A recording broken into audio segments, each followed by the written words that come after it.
Hey, today I'm going to talk about Sunday in New York of Horses and Men and The Assassin.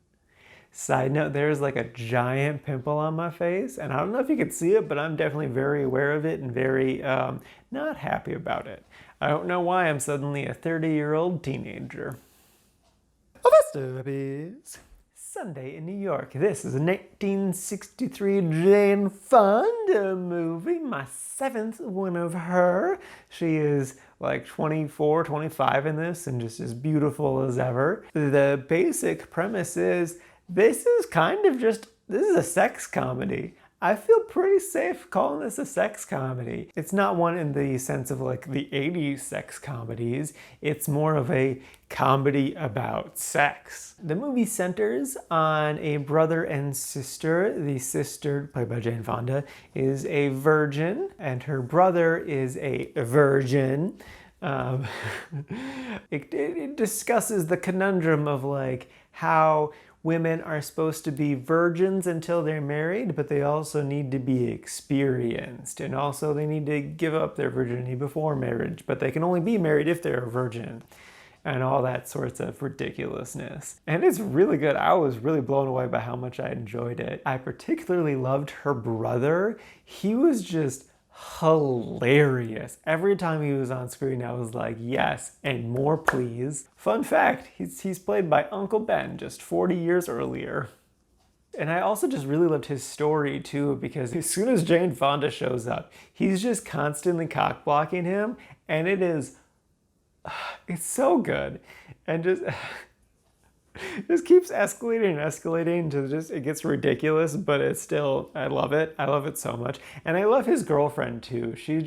She's not in a ton of the movie, but much like him, whenever she's on screen, I'm just like, yes, I love this. It was actually the main couple that took me the longest to get into. That'd be Jane Fonda and this guy she meets on a bus. I would say it's more so just because it took me a while to kind of like him. He comes on a little strong, but that's kind of the point. He's supposed to be a little obnoxious. Even though it took me a bit to like him, I did end up liking him and everyone. I really thoroughly enjoyed this movie. It took so many twists and turns I did not see coming at all, and I loved it. I was smiling for practically the entire movie. It was so damn good. So yeah, I definitely recommend this movie. It's just a good, fun time. It's probably like the most chill sex comedy I'll ever come across, and I love it so much.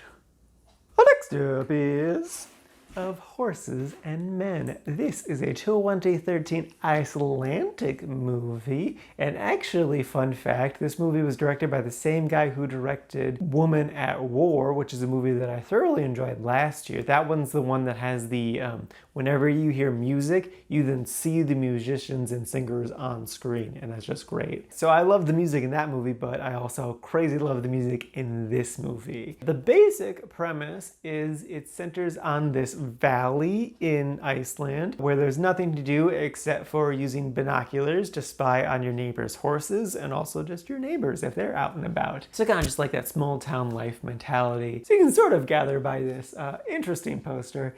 It's kind of a dark comedy-ish. It's really just like a series of vignettes, or you could call it like an anthology movie where like it's a bunch of little short stories that all take place within this same valley, and there's not really an overarching story. There is kind of a little bit, but not really. It's just life in this valley. And it's pretty great. It was definitely funny. It's also just like tons of beautiful shots of horses. So if you like horses, it's worth it. Though, just be prepared for some not good stuff happening to some horses. I'm not gonna elaborate more, but it's gonna be interesting.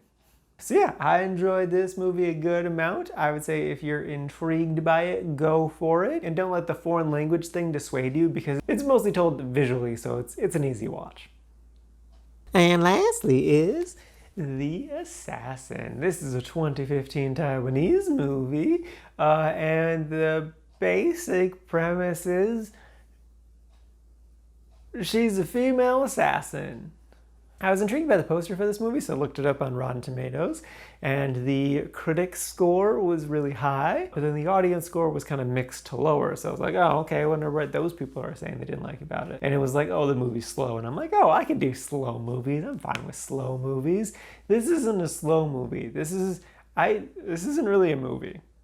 It's long stretches of time where just nothing happens, like absolutely nothing happens. It's dull, to say the least. And then some dialogue happens, but then it's really complex political stuff that's really hard to follow. Even if you rewind it, it's still really hard to follow what the hell is going on. And then it goes back to the really boring nothingness. But, she's an assassin, so she's gonna kill some people. So that should be fun, right? Nope. It's not. She does kill some people, but it's really, really short, and it doesn't look cool or stylized. Like the first one, she did like this cool jump into the air, and that part was neat. And then she slices this guy's throat, and I'm like, oh cool, I bet lots of blood's gonna squirt out in a second, or his head's gonna fall off, and neither of those things happen. Instead, he just kind of slowly bends down, and then we watch the horse like kind of walk away for a second, and then that's the end of that. It did not look good. This movie gets the honor of being only the second movie so far this year that I was not able to finish. I was just like, this is just killing me. I can't do this. I just needed to stop. So I don't recommend this movie, and I regret watching it. Alrighty, now for today's rankings. It is a very widespread today.